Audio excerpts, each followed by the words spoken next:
하나님의 영이시니 예배하는 자가 영과 진리로 예배할지니라. 아멘. 다 같이 임내송 하시겠습니다.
지난 한 주간을 돌아보며 지은 죄를 고백하고 용서를 구하는 기도를 하나님께 올리겠습니다.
그러므로 이제 그리스도 예수 안에 있는 자에게는 결코 정죄함이 없나니 이는 그리스도 예수 안에 있는 생명의 성령의 법이 죄와 사망의 법에서 너를 해방하였음이라. 아멘.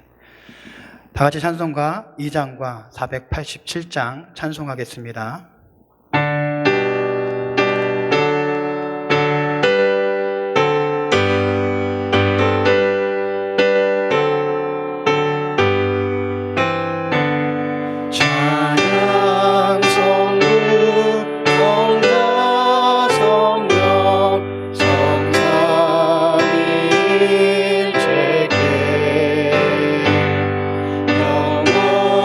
영원을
친구 있네. 고생한 후에 기쁨 있고 십자가 후에 영광 있고 죽음 온 후에 영생하리. 이러한 도가 진리로다.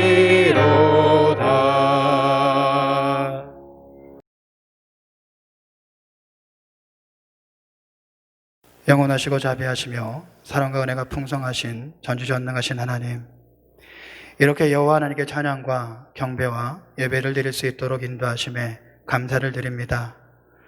모든 사람이 죄를 범하여 하나님의 영광에 이르지 못하고 하나님을 영화롭게 하고 즐거워해야 함에도 불구하고 여전히 하나님께 반역하고 살아가는 죽어마땅한 죄인들입니다. 그런 죄인들을 불쌍히 여기시고 긍휼히 여기셔서 예수 그리스도를 이 땅 가운데 보내주시고 십자가에 죽으심으로 하나님의 백성들을 구원하시고 잃어버렸던 하나님의 형상을 회복시켜 주시기를 기뻐하시는 자비하시고 긍휼하신 하나님, 그 하나님의 사랑하심 앞에 온전히 무릎 꿇기를 원합니다. 지금 온 나라가 코로나로 인해서 많은 사람들이 고통 속에 있습니다. 이러한 코로나가 빠르게 종식되어지게 하시고 이 어려움들을 극복할 수 있도록 저희들에게 지혜와 은혜를 허락하여 주옵소서. 또한 이 나라의 위정자들이 여호와 하나님을 두려워하게 하시며 사회의 곳곳에 있는 하나님의 백성들을 깨우셔서 강하고 담대하게 그리고 지혜롭게 하나님의 나라의 확장을 위해서 헌신할 수 있는 믿음과 은혜를 허락하여 주옵소서. 지금 동신교회 모든 성도들이 비대면으로 영상으로 예배를 드립니다. 각 가정에서 드려지는 이 예배가 소홀하지 아니하며 하나님을 사모하고 예배를 사모하고 더욱 하나님의 말씀을 사모하는 마음으로 하나님께서 기뻐 받으시는 예배가 되어질 수 있도록 인도하여 주옵소서. 또한 지금 우리가 가지고 있는 여러 가지 아픔들과 고통들이 있사오나 그럼에도 불구하고 더욱더 참된 진리의 말씀이 우리의 삶을 지배하게 하시고 말씀이 가라고 하면 가고 멈추라고 하면 멈출 수 있는 믿음을 주심으로 말미암아 하나님 앞에 온전한 순종의 열매를 맺을 수 있도록 인도하여 주옵소서. 하나님께서 우리에게 주시고자 하는 놀라운 하늘의 보화들과 축복들이 각 가정과 직장과 있는 곳곳에서 경험할 수 있도록 인도하시고 모든 성도들이 자신들이 있는 곳에서 맡은 바 소명을 사명감을 가지고 헌신의 삶을 살 수 있도록 믿음과 은혜를 허락하여 주옵소서.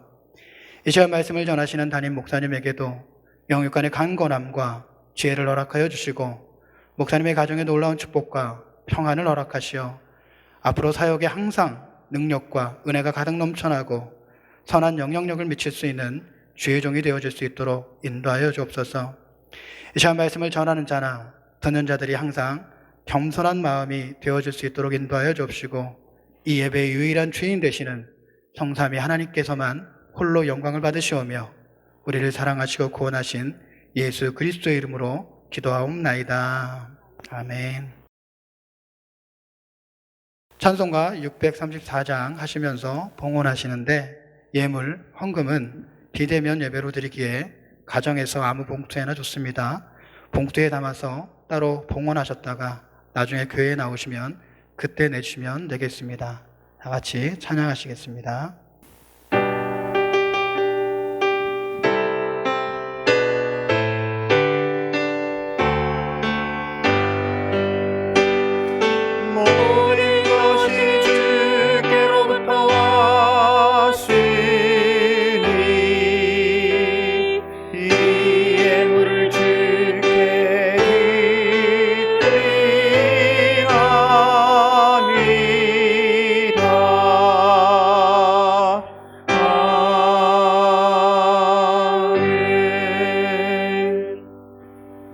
거룩하신 하나님 아버지, 이 시간 우리의 정성을 드립니다.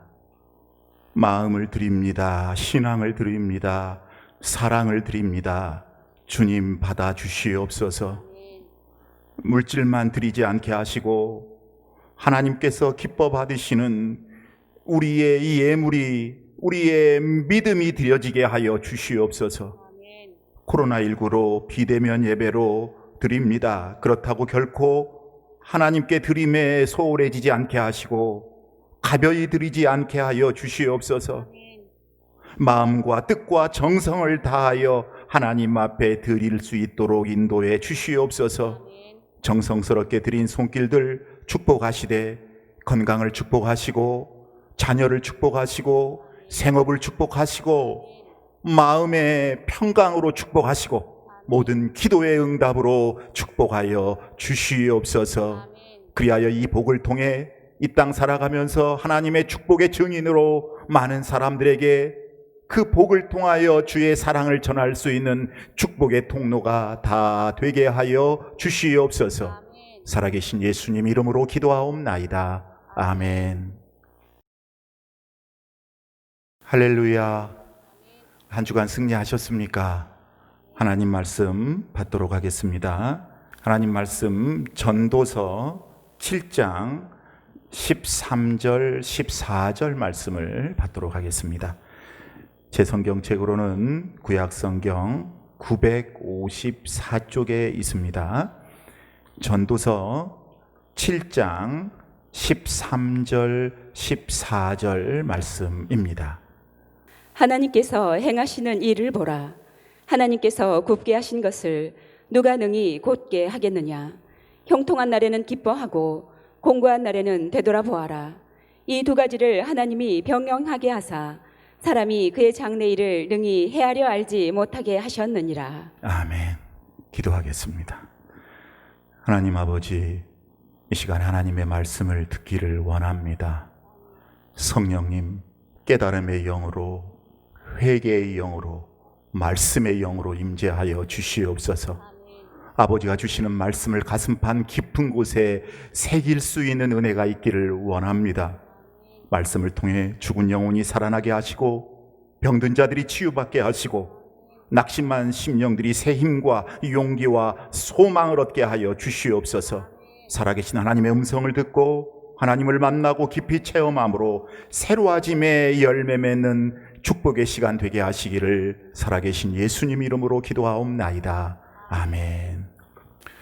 할렐루야. 여러분들에게 하나님의 크고 놀라우신 은혜와 복이 함께하기를 축복합니다. 여러분들의 건강에, 가정에, 자녀에, 생업, 학업에, 그리고 여러분들 마음의 평강 위에, 모든 기도의 제목 위에, 그리고 우리 동신교회 가는 길 위에 하나님이 함께 하심이 있기를 바랍니다. 이 시간에는 곤고함을 극복하라 하는 제목으로 하나님의 은혜를 나누도록 하겠습니다. 곤고함을 극복하라.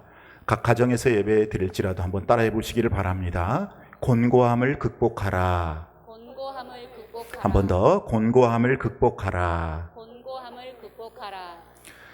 오늘은 말씀을 한 가지 질문을 드림과 동시에 시작을 하도록 하겠습니다. 여러분이 이 세상을 살아가는 것이 쉽습니까? 어렵습니까? 쉽습니까? 어렵습니까? 어렵습니다. 세상 살아가는 것이 쉽다고 생각하는 사람은 많지 않습니다. 그래서 어떤 사람은 어려운 일을 당할 때면 그냥 주저앉아 버리는 경우도 많이 있습니다. 그러나 그럴 때일수록 우리 그리스도인들은 낙심하지 않고 하나님의 뜻에, 하나님의 섭리에 순응할 줄 아는 모습을 보여야 합니다. 그것은 우리 하나님께서 인생의 주관자가 되시기 때문입니다. 오늘 본문의 13절을 보면 하나님께서 행하시는 일을 보라. 하나님께서 굳게 하신 것을 누가 능히 곧게 하겠느냐. 하나님께서 굳게 하신 것을 누가 능히 곧게 하겠느냐. 무슨 의미입니까? 우리들을 향한 하나님의 간섭, 역사, 주권은 절대적이라는 사실입니다.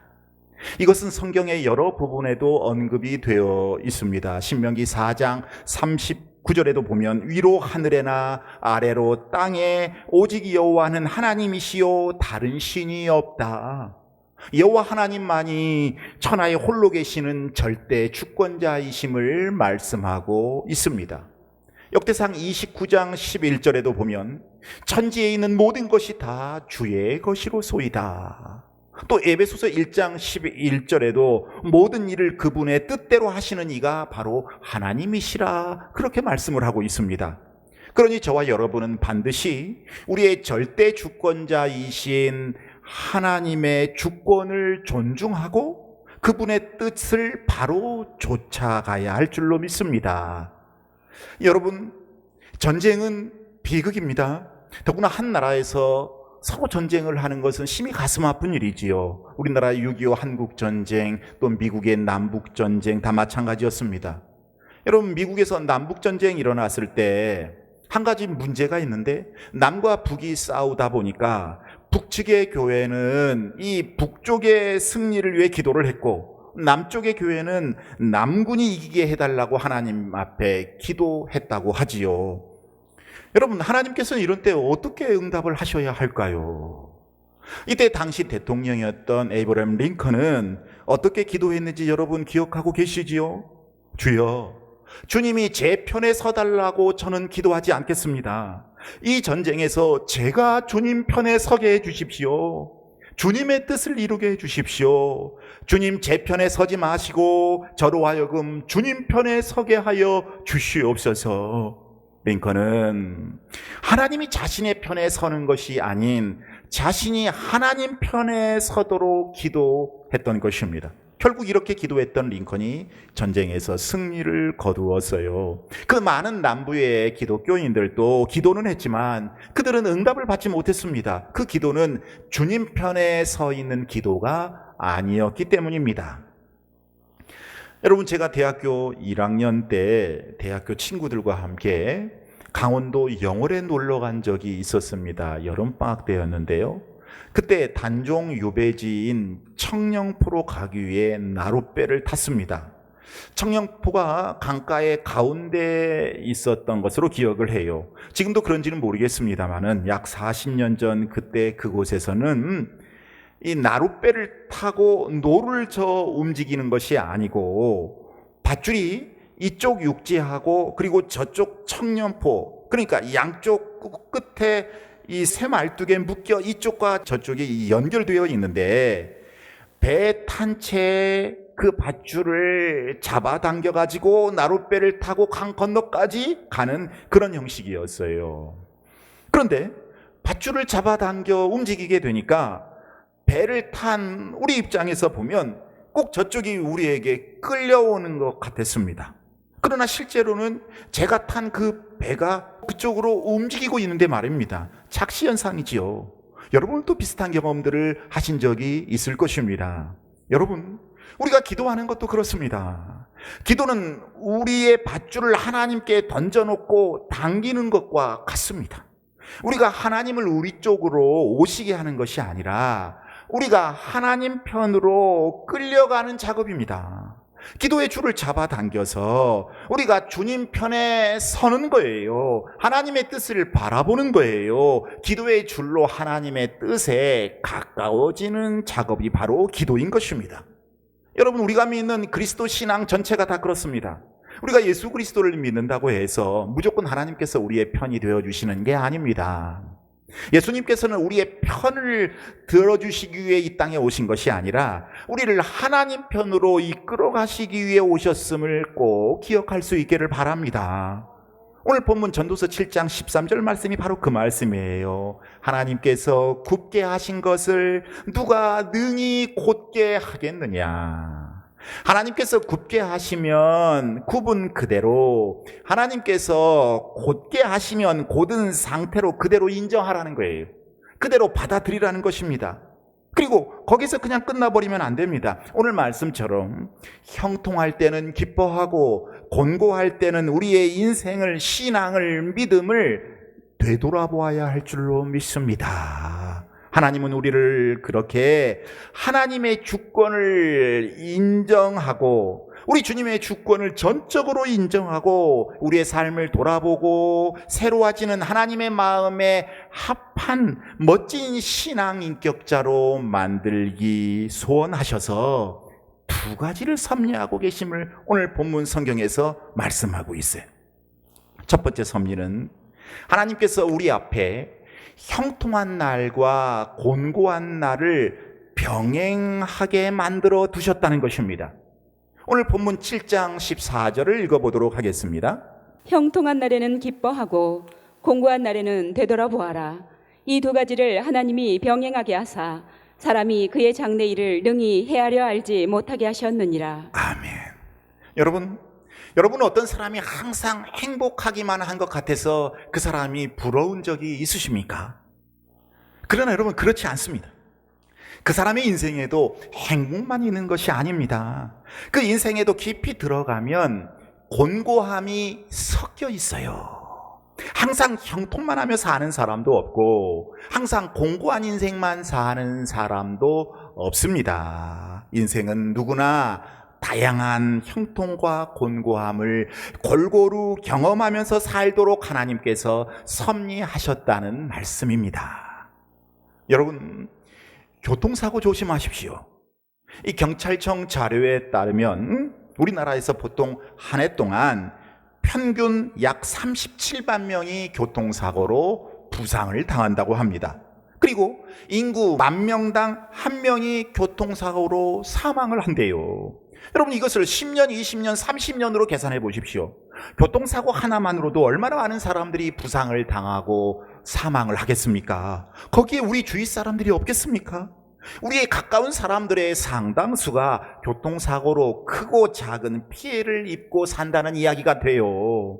많은 사람들이 곤고함을 경험합니다. 이것은 신실한 그리스도인들도 예외는 아닙니다. 교회 안팎에서 덕망이 높고 신실하고 믿음 생활, 봉사, 섬김의 생활, 훌륭한 모범을 보이는 참 그리스도인들에게도 곤고함이 찾아올 때가 있어요. 그러면 하나님의 본 마음은 무엇인가? 우리 하나님, 우리가 곤고하기를 좋아하시고 원하시는가? 결코 그렇지 않습니다. 우리 하나님은 저와 여러분이 형통하기를 원하시는 줄로 믿습니다. 그러나 맨날 우리가 형통하기만 하면 예수님이 소개하신 어리석은 부자와 같이 내 영혼아, 여러 해 쓸 물건을 많이 쌓아두었으니 이제부터 평안히 쉬고 먹고 마시고 즐기자꾸나, 이렇게 되니까, 그런 것이 우리네 사람들의 성정이니까 우리 인생에 형통과 공고함을 우리 하나님이 섞으시는 거예요. 항상 형통만 하면 너나 할 것 없이 마음으로 큰 소리 치면서 교만하고 자만하는 본성이 있기 때문에 이게 죄성이지요. 그래서 하나님이 우리에게 곤고함도 더불어 허락하시는 것입니다. 그러니 우리네 인생은 어떻게 보면 마치 모자이크와 같다 하는 생각이 들어요. 마치 모자이크가 빛과 어둠의 조화, 이 명암의 조화를 통해 훌륭한 그림을 그려내듯이 하나님께서는 우리 일생에 형통과 곤고함, 그리고 좋은 일과 나쁜 일, 그리고 기쁜 일과 슬픈 일들을 병행시키셔서 우리 인생의 멋진 그림을 그리게 하시는 것입니다. 그러니 저와 여러분들은 이 놀라운 조화를 통해 일하시는 하나님의 지혜를 믿음으로 인정할 수 있기를 바랍니다. 하나님께서 우리를 하나님의 주권을 인정하고 새로워지는 신앙 인격자로 만들기 위해 섭리하신 하나님의 두 번째 작업, 거룩한 작업 두 번째는 우리의 미래를 우리 자신에게 다 맡기지는 않으셨다는 사실이에요. 오늘 본문 전도서 7장 14절을 다시 한번 주의 깊게 읽어보도록 하겠습니다. 형통한 날에는 기뻐하고 곤고한 날에는 되돌아보아라. 이 두 가지를 하나님이 병행하게 하사 사람이 그의 장래일을 능히 헤아려 알지 못하게 하셨느니라. 아멘. 여러분은 여러분의 미래가 어떻게 될지 구체적으로 아시는 분이 혹 계시는가요? 저는 대략은 압니다. 하나님께서 우리 동신교회를 크게 축복해 주실 줄로 믿습니다. 그것도 많이 복 주실 줄로 믿습니다. 우리 동신교회 성도들도 하나님의 크신 은총을 받게 될 줄로 확신합니다. 그리고 먼저 그러한 축복을 받을 만한 믿음도 하나님께서 허락하실 줄로 믿습니다. 그러나 구체적으로 어떻게 될지는 저도 잘 몰라요. 왜냐하면 우리의 미래는 하나님의 수중에 들어있기 때문입니다. 우리 손 안에 있는 게 아니에요. 이 두 가지를 하나님이 병행하게 하사 사람이 그의 장래일을 능히 헤아려 알지 못하게 하셨느니라. 하나님은 우리가 미래 일을 미리 알도록 하시지 않으셨다는 말씀이에요. 그 이유가 무엇일까요? 그것은 자신의 인생에 어떠한 일이 일어날지 다 알게 되면 그 인생의 주인은 바로 그 사람이 되기 때문에 그렇습니다. 장래일을 다 알면 하나님을 주인 삼지 않기 때문에 그렇습니다. 장래가 불투명해야 미래의 주도권을 가지신 하나님을 의지하지, 장래일을 다 알게 되면 그냥 다 아니까 자신의 힘만 믿고 자신이 다 계획 세우고 하나님을 의지하지 않게 되는 거예요. 여러분은 2002년도에 그 월드컵 때의 환희를 기억하고 계시는가요? 정말 대단했지요. 다시 한번 그런 일이 있었으면 참 좋겠다 하는 생각을 해볼 때가 있습니다. 그때 대한민국이 우리나라의 경기를 전 국민이 손에 땀을 쥐고 봤지요. 평소에 열심히 신앙생활하지 않은 사람들도 아마 그 경기를 보면서 하나님께 열심히 대한민국의 승리를 기원했을 것입니다. 그런데 그 경기들이 지금도 이 TV를 통해서 가끔씩 재방송되는 경우가 있어요. 그렇지만 그 재방송을, 결과를 다 아는 재방송을 손에 땀을 쥐고 간절히 기도하며 보는 사람은 없지요. 왜?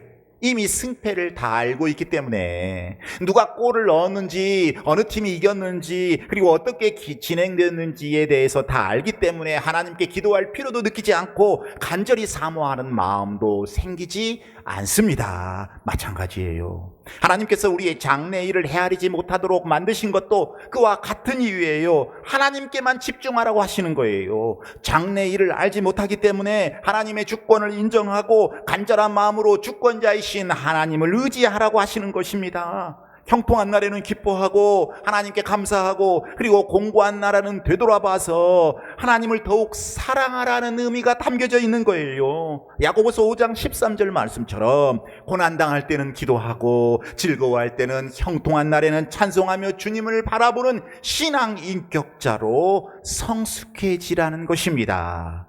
그러므로 저와 여러분은 주님의 이 뜻을 잘 헤아리셔서 우리의 미래를 전능하신 하나님의 손에 전적으로 맡기고 그 하나님만을 간절히 의지하며 나아가야 할 줄로 믿습니다. 자, 그러면 우리가 형통할 때는 이렇게 찬송하고 감사하는데, 곤고할 때는 되돌아보라고 그랬는데 이거 어떻게 되돌아봐야 하는가? 어떻게 대처해야 되는가? 곤고한 날을 살아가는 그리스도인의 참 지혜는 대체 무엇인가? 첫 번째로, 곤고할 때는 하나님을 신뢰하는 믿음의 생각으로 그 곤고함을 극복해내야 합니다. 여러분, 우리가 인생을 살아갈 때 우리에게 다가오는 공고함의 이유를 참 모를 때가 많이 있어요. 내가 왜 이런 일을 당하게 되었는가? 어찌 내게 이런 일이, 왜 내게 이런 일이 하는 생각이 들 때가 있지요. 성경에도 애매하게, 해명 불가능하게 고난을 당한 대표적인 사람이 나오지요. 바로 욥입니다. 욥은 하나님이 인정하실 만큼 온전하고 정직하고 하나님을 경외하며 악에서 떠난 사람이었습니다. 여러분들도 그렇게 하나님께 인정받는 분들이 되시길 바랍니다. 그런데 그런 욥에게 곤고함이 찾아왔어요. 하루아침에 욥의 아들 7, 그리고 딸 3이 다 죽어버리고 그 많은 재산도 다 잃어버리고 욥의 건강에도 고난이 찾아와서 발바닥에서 정수리까지 종기가 나서 질그릇 조각으로 그냥 박박 긁어내도 시원치 않을 정도로 몸이 피폐해졌고, 게다가 사랑하는 아내가 배신하고 사랑하는 친구들도 배신하는 이루 말할 수 없는 고난이 욥에게 찾아왔습니다. 그런데 안타깝게도 하나님께서는 욥에게 끝까지 그 고난의 원인, 고통의 이유를 말씀해 주지 않으셨습니다. 그래서 욥은요, 그 곤고함, 불행, 고난의 원인을 결국 알 수 없었습니다. 그렇지만 이 곤고함의 원인, 고난의 원인을 알 수 없었지만 그 말로 표현할 수 없는 고통에도 곤고함에도 이 욥은 하나님에 대한 신뢰를 놓지 않습니다. 주신 이도 여호와시오, 거두신 이도 여호와시오니 여호와 이름이 찬송을 받을지어다 하고 모든 일에 범죄하지 않고 하나님을 원망하지 않았다고 성경은 기록하고 있습니다. 욥은 오직 하나님을 신뢰함으로 그 곤고함을 극복해낸 거예요. 욥은 자신이 경험하고 있는 인생 밑바닥의 상황을 오직 절대 주권자이신 하나님의 주권을 인정하고 견뎌낸 것입니다. 그래서 나중에 욥은 하나님께서 숨겨두신 은혜와 축복으로 이전보다 갑절의 축복을 받고 회복의 은총을 경험하게 됩니다. 내가 죽게 대하여 귀로 듣기만 하였사오나 이제는 눈으로 주를 배움나이다. 더욱더 하나님의 주권을 인정하고 더욱더 하나님께 가까이 다가서는 축복과 성숙의 사람으로 세워지게 됩니다. 사랑하는 여러분, 우리의 이해력에는요 한계가 있어요. 특히 하나님의 나라와 하나님의 뜻을 온전히 이해하기에는 우리의 지적 능력이 한참 모자랍니다. 여러분, 제가 최근에 어떤 책에서 아주 재미있는 글을 봤어요. 우리나라 조선시대에 일본도 방문하고 미국도 방문하는 외교 사절이 있었죠. 그들을 수신사라고 불렀습니다. 그런데 한 번은 이 수신사들이 미국에 가서 엘리베이터를 처음 보게 되었대요.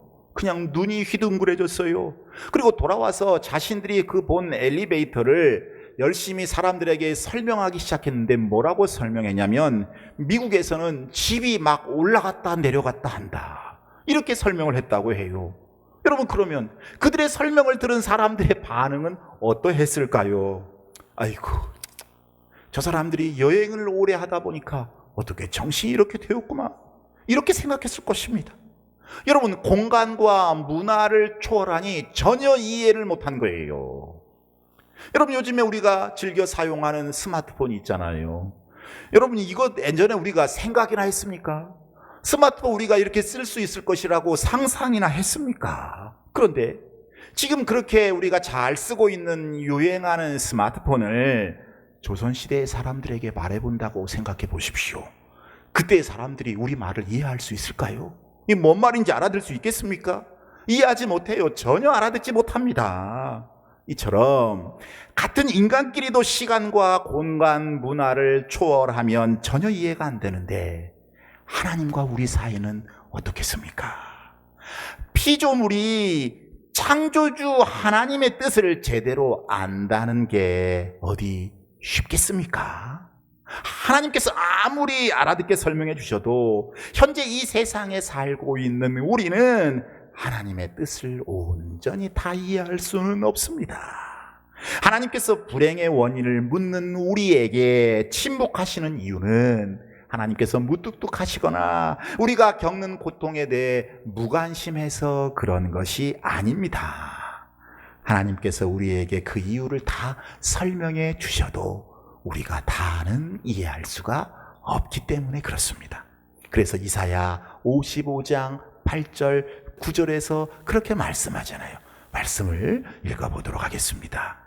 이는 내 생각이 너희의 생각과 다르며 내 길은 너희의 길과 다름이니라. 여호와의 말씀이니라. 이는 하늘이 땅보다 높음 같이 내 길은 너희의 길보다 높으며 내 생각은 너희의 생각보다 높음이니라. 아멘. 그래서 우리가 곤고할 때 뭐가 절대적으로 필요한가? 바로 우리 하나님에 대한 신뢰가 절대적으로 필요한 줄로 믿습니다. 성경을 보면 하나님께서는 불행의 원인을 묻는 하박국 선지자에게 대답하셨어요. 하박국 2장 4절에 보면 의인은 그의 믿음으로 말미암아 살리라. 따라서 의인은 그의 믿음으로 말미암아 살리라. 이 말씀은 불행의 원인을 묻기보다 일단 하나님을 신뢰하고 믿고 따라오라는 말씀입니다.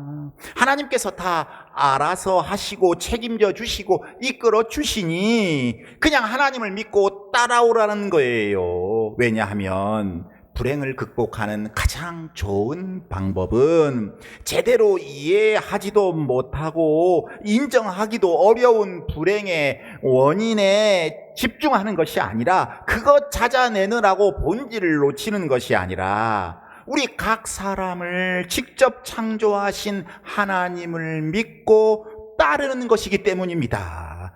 그리하면 승리가 있고 회복이 찾아오기 때문입니다.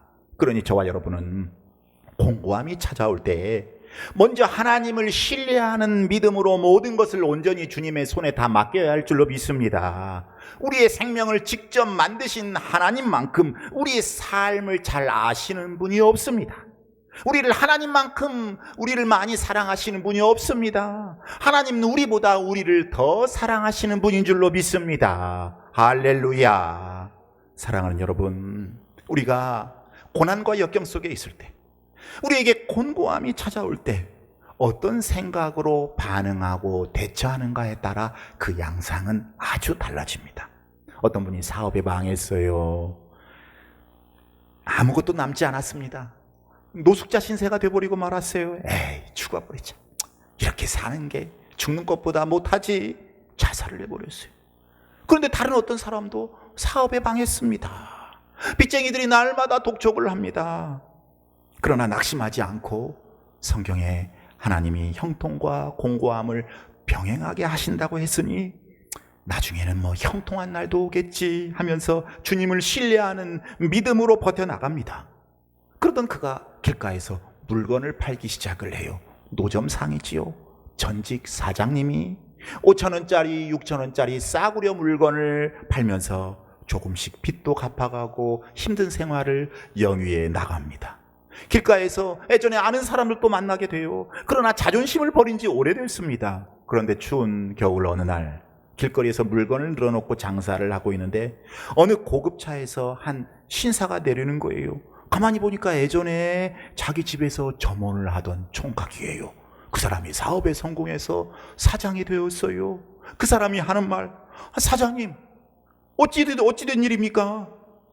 어떻게 사장님이 이렇게 되셨어요? 그동안 제가 항상 하나님의 사장님의 은혜를 잊지 않고 있었습니다. 법 없이도 사실 사장님께서 어떻게 이런 일을 당하시게 되셨는지 참 가슴이 아프네요. 그러나 사장님, 제가 도와드리겠습니다. 힘내십시오 해서 그날은 이 전직 사장이 속내일을 팔고 있었는데, 사장님, 싸구려 말고 조금 더 좋은 것으로 떼어주십시오. 제가 그렇지 않아도 시내 여러 양로원들의 어르신들에게 선물로 네이 2벌씩을 드리려고 했는데 한 1,000벌만 떼어주십시오. 그래서 5만 원짜리 속네일을 1,000벌을 팔았습니다. 5천만 원의 매출을 올렸습니다.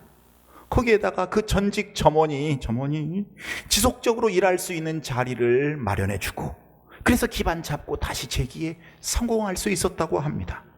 하나님이 형통과 공고함을 병행케 하신다고 했으니 형통한 날도 오겠지 하는 믿음으로 하나님을 신뢰했기 때문에 생긴 일입니다. 할렐루야. 두 번째로, 우리가 곤고함이 찾아올 때 그 곤고함이 고통만 주는 것은 아니라 하는 생각을 가져야 돼요. 우리에게 곤고함이 임하는 것은 하나님께서 뚜렷한 목적을 가지시고 하나님의 섭리 가운데 허락하신 일이기에 반드시 합력하여 선이 이루어지고 더욱 성숙한 하나님의 백성으로 내가 새로워지게 된다 하는 생각을 가지라는 말씀이에요. 사랑하는 여러분, 대부분의 경우를 보면요, 고난 뒤에는 축복을 위한 놀라운 은혜가 기다리고 있습니다. 그래서 고난을 일컬어서 여러분 잘 아시다시피 변장하고 찾아오는 하나님의 축복이라 그렇게 말하지 않습니까? 이 곤고함은 겉으로는 고통이지만, 겉으로는 어려움처럼 보이지만 사실은 축복을 안고 오는 변장된 축복이라는 말씀이에요. 그래서 시편 31편 19절에 보면요, 이런 말씀이 있어요. 우리가 주의 깊게 받도록 하겠습니다. 주를 두려워하는 자를 위하여 쌓아두신 은혜, 곧 주께 피하는 자를 위하여 인생 앞에 베푸신 은혜가 어찌 그리 큰지요. 아멘. 여러분, 여기서 쌓아두신 은혜라는 말은 현대판 영어 성경에 보면요, 숨겨두었다 이렇게 표현을 하고 있습니다. 어려운 일을 당할 때 주님을 의지하고 주님께 피하고 주님을 두려워하는 사람들을 위해 하나님께서 은혜를 숨겨두셨다는 거예요.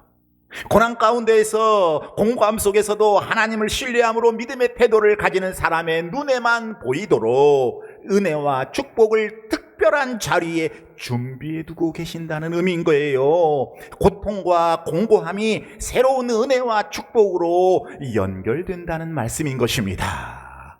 그래서 로마서 8장 28절 여러분 너무 잘 아시죠? 하나님을 사랑하는 자, 곧 그 뜻대로 부르심을 받은 자들에게는 모든 것이 합력하여 선을 이루느니라. 할렐루야. 공고함이 찾아올 때 주님을 신뢰하는 가운데 지난 날을 쭉 되돌아봐서 하나님과의 관계를 새롭게 하고 하나님의 교회, 하나님의 종, 하나님의 백성들과의 관계를 새롭게 하면서 자신의 신앙을 새롭게 하면 하나님께서 숨겨놓으신 은혜와 축복이 임하게 되는 줄로 믿습니다. 형통한 날에는 기뻐하고 공고한 날에는 되돌아보아라. 그러니 우리에게 공고함이 찾아올 때 우리는 그 속에서 허우적거리고만 있어서는 안 됩니다. 여러분 농사 지을 때 햇빛만 쨍쨍 비치면 곡식이 다 말라 죽어버려요. 그렇다고 반대로 비만 오면요 곡식이 썩어버립니다. 맑은 날과 비 오는 날이 교차하고 또 어떨 때는 바람도 불고 그래야 곡식이 잘 여무는 거예요. 우리 눈에는 태풍과 큰 파도가 재해처럼 여겨지지만 바다 입장에서 보면요 이 태풍과 큰 파도는 반드시 필요합니다. 태풍과 큰 파도가 일어나야 온 바다가 뒤집어져서 바다 깊숙한 곳까지 산소가 공급돼요. 그래야 바다 깊은 곳에 사는 해초와 물고기가 살 수 있습니다. 환경에 유익합니다. 그러므로 여러분들은 우리에게 곤고함이 다가올 때에 하나님께서 내 영혼에 내 삶에 산소를 공급하시는구나. 이 공고함이 나에게는 결국 유익이 될 것이라. 할렐루야.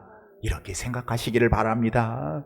그러면 그 고난이 지난 뒤에 다윗처럼 고난당한 것이 내게 유익이라. 이로 말미암아 내가 주의 율례들을 배우게 되었나이다 라는 고백이 있게 될 것입니다.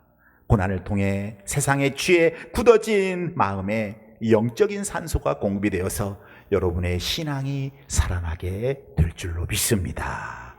그래서 야고보서 1장에서 여러 가지 시험을 당하거든 온전히 기쁘게 여기라 말씀하고 있는 거예요.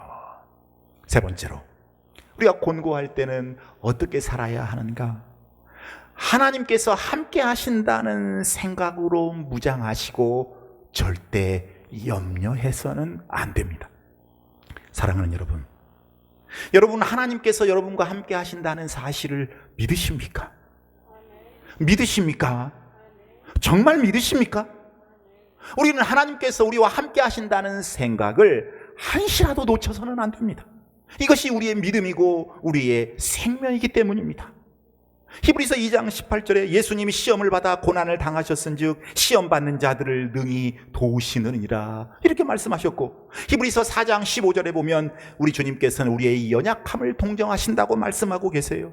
모든 것을 다 아시는 예수님이 도와주시며 함께 계신다는 의미예요. 우리의 곤고함 속에 주님께서 역사하신다는 의미입니다. 그러므로 여러분들은 곤고한 날에도 이 고난은 분명 하나님의 섭리 가운데 있다. 내가 이렇게 힘든 거, 내가 이렇게 어려운 거, 곤고한 거 하나님이 다 알고 계시고 다 보고 계신다. 하나님은 나를 지극히도 사랑하시니 결코 나 몰라라 하시지 않는다. 하나님은 분명히 나와 함께 하신다는 믿음으로 여러분 꼭 승리할 수 있기를 바랍니다. 그런데 많은 사람들이 곤고해지면 어김없이 염려에 빠지는 경우가 많아요. 앞으로의 일을 자꾸 걱정합니다. 근데 마태복음 6장 34절에서 주님 뭐라고 말씀하셨어요? 그러므로 내일 일을 위하여 염려하지 말라. 내일 일은 내일이 염려할 것이요 한날의 괴로움은 그날로 족하리라. 여러분, 이 말씀은 내일에 대해 기대하지 말라 그런 뜻이 아닙니다. 내일을 위해 계획도 세우지 말라 그 말이 아니에요. 대충 살라는 말도 아닙니다. 단지 염려하지 말라는 뜻이에요. 염려하지 말라. 우리의 미래가 온 세상의 주권자이시요 우리 인생의 주권자이신 하나님의 손에 있는데 염려할 필요가 있겠습니까? 창조주 전능자 하나님께서 우리의 인생길을 온전히 인도하고 계시는데 지금 인도하고 계세요. ing예요. 염려가 무슨 소용이 있겠습니까? 마태복음 7장 27절 말씀처럼 우리가 염려한다고 그 길을 한 자나 더 할 수 있겠습니까? 여러분, 그러니까 권고할 때마다 베드로전서 5장 7절 말씀을 생각하세요. 너희 염려를 다 주께 맡기라. 이는 그가 너희를 돌보심이라. 할렐루야. 마지막 네 번째로, 우리가 권고할 때는 반드시 기도하며 기다려야 합니다. 그러면 권고함을 꼭 이겨낼 수 있습니다. 여러분, 기도는요, 하나님의 보좌 앞으로 나가는 믿음의 행위입니다. 하나님을 만나 뵈러 나가는 소망의 행위입니다. 여러분, 소나기가 막 쏟아지면 어느 처마 밑이든지 피해야 되잖아요. 그게 지혜잖아요. 공고한 날에는, 어려움이 닥칠 때에는 하나님의 기도의 그늘 속에 피해야 되는 거예요. 평소에도 그래야 하지만 공고할 때는 더욱 그렇게 해야 되는 것입니다. 그러면 왜 고통의 소나기가 그렇게 쏟아지는가? 그것은 우리로 하여금 기도하게 하셔서 성숙하고 성장하게 하시기 위함입니다. 여러분, 유념하십시오. 하나님은 우리가 평안히 사는 것도 중요하게 생각하시지만, 우리가 곤고함에서 빨리 헤어나오는 것보다, 우리가 직면한 문제를 얼마나 쉽게 빨리 해결하는 것보다, 그 곤고함을 우리가 어떻게 통과하는가, 어떻게 그 문제를 해석하고 반응하는가에 관심이 훨씬 더 많으십니다. 그 곤고함을 통해 더욱 성장하고 더욱 성숙해져서 우리가 그리스도의 형상을 온전히 회복해 나가기를 바라고 계시는 것입니다. 그러니 우리는 곤고한 날에 더욱 기도해야 할 줄로 믿습니다. 공고하면 바싹 하나님께 엎드려야 돼요. 기도 없는 형통보다 기도 있는 공고가 더 우리에게 유익이 되기 때문입니다. 지금까지는 너희가 내 이름으로 아무것도 구하지 아니하였으나 구하라, 그리하면 받으리니 너희 기쁨이 충만하리라. 요한복음 16장 24절의 말씀이에요. 이 기쁨이 여러분에게 충만하기를 축원합니다. 그런데 여러분, 기도할 때 유의점이 있어요. 우리가 기도할 때는 평정심을 갖고 기도하며 기다려야 돼요. 여러분, 평정심이라고 하는 것은요, 평화로운 마음입니다. 고요한 마음이에요. 침착한 마음이에요. 안정된 마음입니다. 우리는 어려운 때일수록 침착해야 돼요. 서두르고 조급해지면요, 당황하게 되고, 당황하면 더욱 그르치게 되는 법이에요. 두려움이 찾아올 때, 고통, 이 고난 때문에 더욱 공고해질 때 우리가 할 일은요, 평정심을 품고 믿음으로 기도하는 것입니다. 아무것도 염려하지 말고 오직 모든 일에 기도와 간구로 너희 구할 것을 감사함으로 하나님께 아뢰라. 할렐루야. 여러분, 우리 하나님은요, 아무리 급해도 서두르지 않으십니다. 여러분, 하나님께서 홍해바다를 얼마 동안 가르신 줄 아십니까? 그 시간이 출애굽기 14장 21절에 보면 이렇게 기록이 되어 있어요. 모세가 바다 위로 손을 내밀매 여호와께서 큰 동풍이 밤새도록 바닷물을 물러가게 하시니 물이 갈라져 바다가 마른 땅이 된지라. 하나님은 홍해바다를요, 순식간에 가르신 것이 아닙니다. 하나님이 큰 동풍을 보내 밤새도록 바닷물이 물러가게 하셨습니다. 그러면 하나님이 이토록 시간을 끌면서 그들을 구원하신 이유가 무엇일까요? 그 이유는 우리의 신앙이 인내를 통해 성장하기 때문입니다.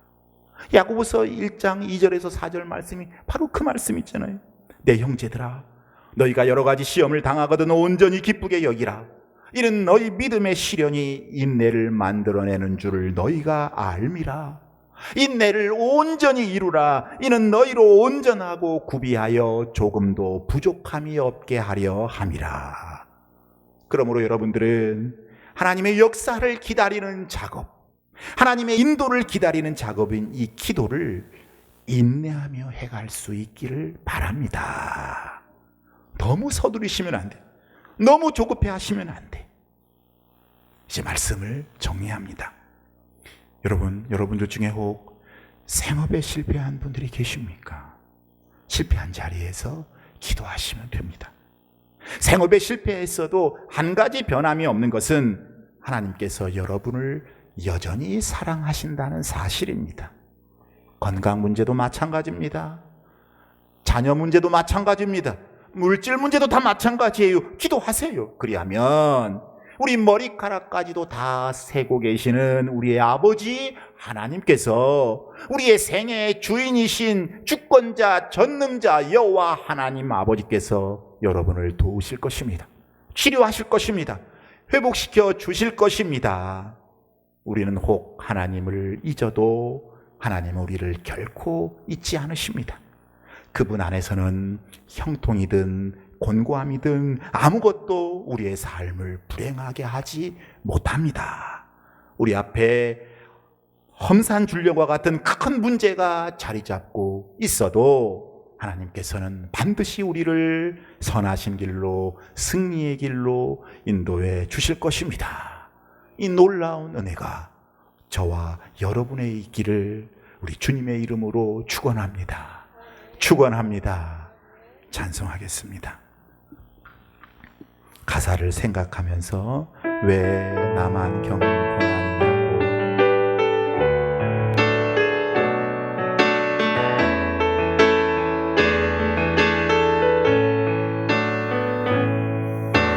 왜 나만 겪는 고난이냐고. 불평하지 마세요. 고난의 뒤편에 있는 주님이 주실 축복 미리 보면서 감사하세요. 너무 견디기 힘든 지금 이 순간에도 주님이 일하고 계시잖아요. 남들은 지쳐 앉아 있을지라도 당신만이 일어서세요. 힘을 내세요. 힘을 내세요. 주님이 손잡고 계시잖아요. 주님이 나와 함께함을 믿는다면 어떤 역경도 이길 수 있잖아요. 왜 이런 슬픔 찾아왔는지 원망하지 마세요.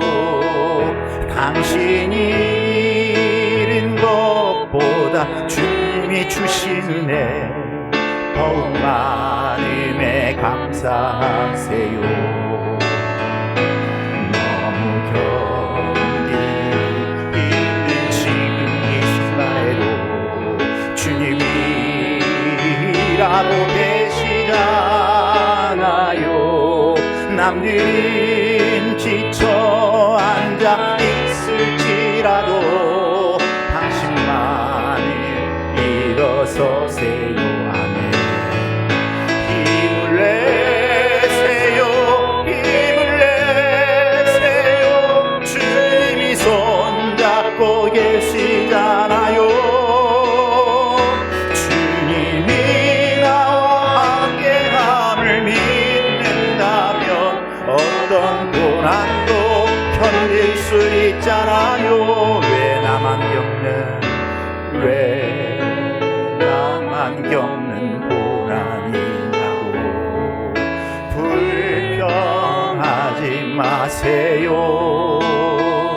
고난의 뒤편에 있는 주님이 주실 축복 미리 보면서 감사하세요. 아멘. 너무 견디기 힘든 지금 이 순간에도 주님이 일하고 계시잖아요. 남들은 지쳐 앉아 있을지라도 당신만이 일어서세요. 힘을 내세요. 힘을 내세요. 주님이 손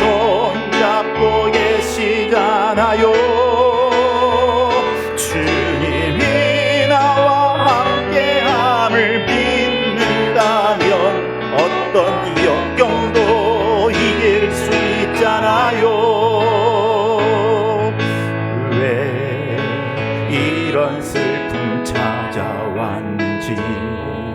원망하지 마세요. 당신이 잃은 것보다 주님이 주신 은혜 더욱 많음에 감사하세요. 너무 견디기 힘든 지금 이 순간에도 주님이 일하고 계시잖아요. 남들이 지쳐 앉아있을지라도 당신만이 일어서세요. 힘을 내세요. 힘을 내세요. 힘을 내세요. 주님이 손잡고 계시잖아요. 주님이 나와 함께함을 믿는다면 어떤 고난도 견딜 수 있지. 힘을 내세요. 힘을 내세요. 힘을 내세요. 주님이 손잡고 계시잖아요. 주님이 나와 함께함을 믿는다면 어떤 고난도 견딜 수 있는. 우리 주의 음성을 더 듣습니다. 힘을 내세요. 힘을 내세요. 힘을 내세요. 주님이 손잡고 계시잖아요. 아멘. 주님이 나와 함께함을 믿는다면 어떤 고난도 견딜 수 있잖아요. 사랑하는 여러분, 이 시간에 다 같이 눈을 감고 묵상하겠습니다. 여러분들에게 곤고함이 있습니까? 고통과 어려움과 힘듦이 있습니까? 누구에게나 형통과 공고의 날이 있는 법입니다. 나만 겪는 일이 아닙니다. 그러니 곤고할 때는 하나님을 신뢰하는 믿음의 생각을 반드시 해야 합니다. 우연한 일이 아니니까, 재수없어 생긴 일이 아니니까, 하나님의 섭리 가운데 이루어진 일이니 우리가 하나님의 주권을 인정하고 하나님 합력하여 선이 이루어지게 해주십시오. 간절히 기도하십시오. 고난의 뒤편에 있는 축복을 열심히 사모하시기를 바랍니다. 아무것도 염려하지 말고 다 하나님께 맡기고, 하나님이 돌보실 것이니 다 맡기고 기도하고 기다리십시오. 여러분의 상황을 누구보다도 잘 알고 계시는 하나님께서 독생자 예수님의 목숨까지도 주실 만큼 저와 여러분을 사랑하시는 하나님 아버지께서 치료해 주실 것입니다. 회복시켜 주실 것입니다. 성숙한 하나님의 백성으로 새로워지게 만들어 주실 것입니다. 시간 말씀을 생각하면서 하나님께 간절히 기도하겠습니다. 하나님 아버지 감사합니다.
이제는 길이요 진리요 생명 되신 우리 구주 예수 그리스도의 크신 은혜와 하나님 아버지의 만극하신 사랑과 성령의 교통, 위로, 격려, 축복해 주시는 은총이 주일 강단을 통해 하나님께서 내게 주신 말씀을 가슴 깊이 새김으로 어떠한 공고함 가운데에서도 하나님을 신뢰하는 믿음의 생각을 가지고 염려하지 않고 모든 것이 합력하여 선이 이루어진다는 믿음 속에 주님을 바라봄으로 승리와 치유와 회복을 경험하기를 열망하는 예배에 참여한 모든 하나님의 백성들 위해, 이 교회에 가는 앞길 위에, 이 나라 이 민족 위에 항상 함께 있을지어다. 아멘.